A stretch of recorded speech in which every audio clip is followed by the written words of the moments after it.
যখন মাননীয় প্রধান উপদেষ্টা চলে যাচ্ছিলেন, তিনি আমাকে দেখে গণ অধিকার পরিষদের সংগ্রামী সভাপতি নুরুল হক নূরের স্বাস্থ্যের বিষয়ে খোঁজ নিয়েছেন এবং একই সাথে তিনি বলেছেন তার চিকিৎসার আপডেট কি। আমি তাকে জানিয়েছি আপনার পক্ষ থেকে নুরুল হক নূরকে বিদেশে চিকিৎসার জন্য পাঠানোর যে আদেশ দেওয়া হয়েছিল এখনো পর্যন্ত সেটি বাস্তবায়িত হয়নি।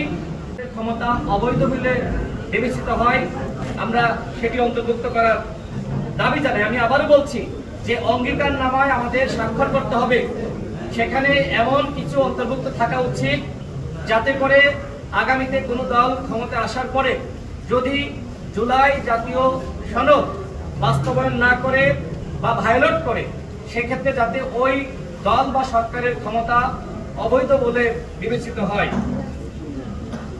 আমাদের দলের পক্ষ থেকে আমরা বলেছি জুলাই জাতীয় সনদে অবশ্যই আইনগত ভিত্তি থাকতে হবে। বিভিন্ন দল বিভিন্ন প্রস্তাব দিয়েছে, আমাদের দলের পক্ষ থেকে আমরা যেটি বলেছি ঐক্যমতের ভিত্তিতে যে প্রক্রিয়ার মাধ্যমে এই জুলাই জাতীয় সনদ গৃহীত হোক না কেন, অবশ্যই এর একটি আইনগত ভিত্তি থাকতে হবে। প্রধান উপদেষ্টা আমাদেরকে যেটি অবহিত করেছেন, আগামী ফেব্রুয়ারি মাসে একটি উৎসবমুখর নির্বাচন তিনি জাতিকে উপহার দিতে চান। তবে এর আগে সংস্কারের ব্যাপারে দলগুলোর কাছ থেকে তিনি ঐক্যমত প্রত্যাশা করেছেন। আমি সর্বশেষ বলতে চাই, যখন মাননীয় প্রধান উপদেষ্টা চলে যাচ্ছিলেন, তিনি আমাকে দেখে গণ অধিকার পরিষদের সংগ্রামী সভাপতি নুরুল হক নূরের স্বাস্থ্যের বিষয়ে খোঁজ নিয়েছেন এবং একই সাথে তিনি বলেছেন তার চিকিৎসার আপডেট কি। আমি তাকে জানিয়েছি আপনার পক্ষ থেকে নুরুল হক নূরকে বিদেশে চিকিৎসার জন্য পাঠানোর যে আদেশ দেওয়া হয়েছিল এখনো পর্যন্ত সেটি বাস্তবায়িত হয়নি।